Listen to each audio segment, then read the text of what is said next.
ibaratnya kayak riset dari nol ya? Enggak, ibaratnya sebenarnya adalah nih, sesimpel kalau kita lihat timnas senior. Oke. Yang di atas itu dinaturalisasi. Jadi yang mimpin itu orang lain. Jadi dibersihkan semua ya? Iya. Dibersihkan, dinaturalisasi, orang-orang baru, manajemen baru, sistem baru gitu ya? Ibaratnya kalau sekarang PSSI adalah pemainnya itu udah bukan orang lokal. Jadi yang main itu adalah tim-tim dari Belanda. Halo Sobat Keulin, ketemu lagi dengan saya Henry Pratomo dan Zudi. Hari ini kita punya bahasan yang lebih menarik lagi dari sebelumnya. Kita mau bahas soal liga yang ada di Indonesia. Liga 1. Liga 1, Liga 2 nih. Jadi liga korupsi yang ada di Indonesia. Waduh. Jadi teman-teman kan pasti udah lihat ya. Sekarang mulai terbongkar satu persatu kasus korupsi yang ada di Indonesia. Mulai dari apa nih, perusahaan-perusahaan yang sudah sering kita dengar ya. Pertamina, PLN juga ada ternyata loh. Terus apalagi? Timah, ya kan? BUMN dan lain sebagainya. Cuma yang agak heran itu PLN, Zut ya. PLN itu kan dia monopoli di sini. Udah monopoli, terus dia suka statement kalau dia tuh rugi kayak gitu kan. Ternyata ada korupsi juga gitu kan. Aduh, bener-bener deh.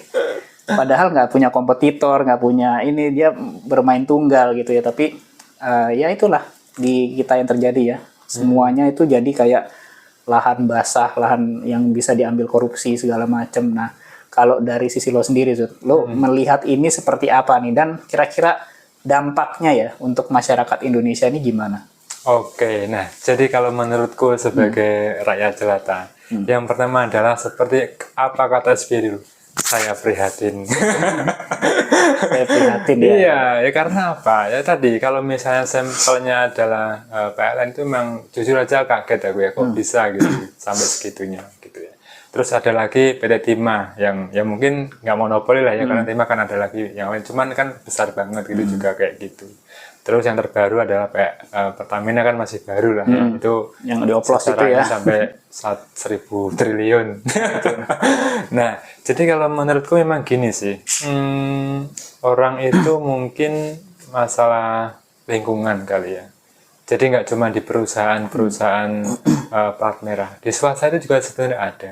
Tapi ya mungkin nggak ada follow up atau nggak ekstrim ini. Ya katakanlah nih, aku nggak sebut namanya, itu perusahaan ikan-ikanan gitu kan. Itu juga ya walaupun nggak korupsi, tapi kan ada semacam pemalsuan data gitu kan. Jadi ya anggap aja hampir mirip gitu ya. Artinya apa? Artinya ya gimana ya? Ini adalah budaya, kayak mungkin jadi budaya ekstrimnya nih ya, mohon maaf nih ya yang muslim ya, semacam pakai aksesoris jilbab atau apa, itu kan ya budaya. Mungkin korupsi itu juga budaya. Nah itu bahaya Zut ya, jadi budaya. Karena kan gini ya, nggak tahu ya, kalau hitung-hitungan gue ya, sebenarnya program pemerintah saat ini tuh bagus gitu ya. Kayak misalkan makan bergizi gratis gitu ya. Bagus. Kalau nggak ada korupsi beseperti ini, mungkin itu uang yang kecil loh sebenarnya untuk bikin program itu ya, kecil ya, tanpa korupsi yang udah menggunung tuh semuanya, hampir semuanya gitu menggurita.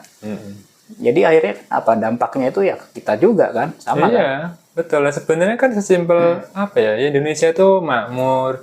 Intinya kalau di bahasa Jawanya adalah loh jinawe gitu, lupa. Apa tuh? Pokoknya intinya kemaripah loh jinawe gitu aja. Jadi makmur, semuanya dapat teratasi dan sesuai dengan Pancasila ya, sila kelima gitu ya, keadilan sosial bagi seluruh rakyat ini. Tapi ini enggak keadilan sosial bagi kepentingan tertentu gitu ya. Artinya tertentu. Memang adil kelompok tertentu. Bagi yang rakyat jelata ya udah tumpangan samping. Jadi ya sebagai raja mau gimana lagi gitu ya. Jadi ya keadaannya udah seperti ini. Protes kemana gitu kan. Demo juga nggak ada yang didengar gitu ya. Nggak didengar ya. Iya. Dan makanya tadi kalau mengamati soal korupsi, jadinya ada liganya gitu. Liga 1 dan Liga 2. Aku lupa kemarin ada yang bikin itulah di media sosial. Liga 1 itu ternyata kayak salip-salipan. Awalnya PT Timah loh.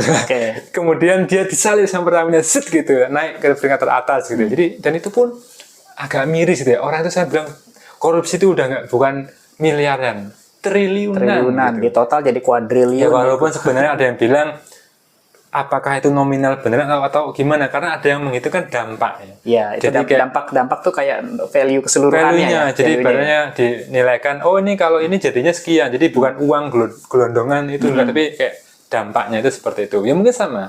Kayak kamu nggak tahu ya, maksudnya yang di oplos BBM itu apakah pure dari nominal atau dampak. Dampak misalnya kalau dihitung ya, dampak ya ke mesin-mesin gitu kan, itu kan udah berapa ininya gitu. Dampak kerugian ke masyarakat berapa? Ke masyarakat berapa? Ya mungkin antri ketika dari Pertalite nggak ada, jadi Pertamina kelangkaan muter-muter cari. Apalagi kan sekarang juga BBM dikasih barcode gitu kan. Iya. Alibinya itu barcode itu untuk supaya subsidinya tepat sasaran gitu. Tapi kan dengan adanya korupsi seperti ini jadi curiga gitu loh. Sebenarnya cadangan minyak di Indonesia ini cukup, kayak nggak perlu impor gitu. Nggak perlu. Cuman ya kalau misalnya nggak impor, nanti yang sila kelima yang kepentingan tertentu itu nggak keterusan. Betul. Jadi ya udah gitu. Ya makanya kemarin kalau misalnya Sobat Geolit ya udah, kalau memang ada kemampuan ya udah, kalau mau kabur aja dulu ya. Tapi kalau enggak ya coba belajar gitu, cari-cari hal yang istilahnya kalau ya ini apa ya kira-kira usaha ya silakan gitu. Cuman ya kita mau protes gimana ya? Perasaan protes ke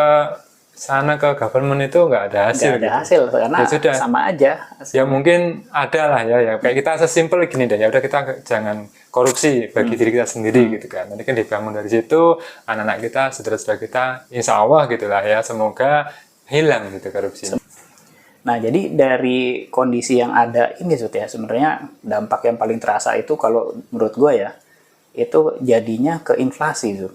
Jadi apa-apa tuh serba mahal kayak gitu kan, karena ya ini tadi budaya-budayanya. Dan kalau yang gue perhatikan juga ketika orang itu masuk di satu lingkungan itu, dia kayak misalkan pahlawan sendirian ya, nggak akan bisa, pasti kalah. Dan akhirnya apa? Melebur. Nah ini yang memang agak sulit diberantas ya, korupsi-korupsi yang seperti ini. Nah kalau menurut lo, korupsi-korupsi ini bisa nggak sih suatu saat itu bener-bener hilang gitu ya, atau hilang sama sekali, bisa ada yang ngeberantas lah gitu.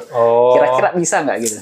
Ini jadi disclaimer dulu ya. Kalau menurutku nggak bisa, karena turun-temurun kecuali ada invasi. Ada apa? Invasi. Jadi Amerika atau China itu benar-benar menyerang, menghajar negeri ini, ganti orang. Jadi ibaratnya kayak riset dari nol ya? Enggak, ibaratnya sebenarnya adalah sesimpel kalau kita lihat timnas senior. Yang di atas itu dinaturalisasi. Jadi yang mimpin itu orang lain. Jadi dibersihkan semua ya? Iya. Dibersihkan, dinaturalisasi, orang-orang baru, manajemen baru, sistem baru gitu ya? Ibaratnya kalau sekarang PSSI adalah pemainnya itu udah bukan orang lokal. Jadi yang main itu adalah tim-tim dari Belanda. Kayak Orot Mangun, terus kemudian Jordi Amat. Walaupun memang ada titisan dari Indonesia ya, tapi ya secara nggak langsung dia mengubah. Imbasnya apa ya? Kita bisa lolos ke Liga nanti.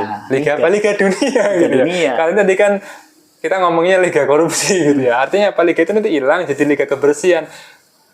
BUMN atau perusahaan pemerintah mana yang posisinya itu paling bersih? Coba kan dibalik. Mana sih perusahaan plat merah yang tingkat korupsinya paling rendah gitu. Ya itu yang di ranking, bukannya paling tinggi gitu ya. Jadi harusnya diganti yang paling rendah ya. Memang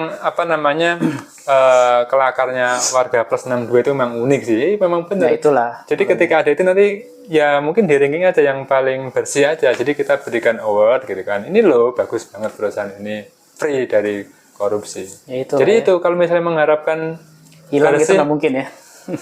Agak pesimis ya. Karena itu kan budaya gitu. Cuma nggak tahu kan suatu saat ada gebrakan entah siapa, Ratu Adil dari timur atau mana, nah itu atau Imam Mahdi ya. Nah itu kan ada, tapi Imam Mahdi kemarin nggak jadi. Aduh, gimana gitu. ini Imam Mahdi? Imam Mahdinya kalah sih. Ini kemarin masa Imam Mahdi kalah? Aduh. Iya, tapi kan sesimpel itu ternyata belum menang ya. Jadi itu sih ada perubahan yang benar-benar itu sangat signifikan. Ya itulah teman-teman gitu, ya. Makanya gimana caranya ya? Paling nggak mulai dari diri kita sendiri aja dulu lah, untuk tidak melakukan korupsi ya, karena ya kita negara yang berbudaya, beragama gitu ya, justru kita tingkat korupsinya paling tinggi gitu ya. Harusnya kan dengan kita beragama, berbudaya, kita bisa menjalankan itu ya, supaya negara ini bisa jalan lebih baik. Karena kalau nggak ada korupsi, kita udah pasti negara kita tuh bagus banget, sarana prasarana tuh udah pasti modern banget, apalagi cuma program makan bergizi gratis, kecil banget itu angkanya. Jadi ya kurang lebih seperti itu ya, maksudnya. Jadi buat teman-teman Sobat Geolins, kalau ada pendapat boleh tulis di kolom komentar ya, punya opini yang lain silakan. Atau mau mendebat kita juga di kolom komentar silakan, kita buka ya. Oke, nanti tunggu lagi konten menarik kita berikutnya hanya di channel Geolins ya teman-teman. Nanti kita ketemu lagi. Thank you semuanya. Dadah.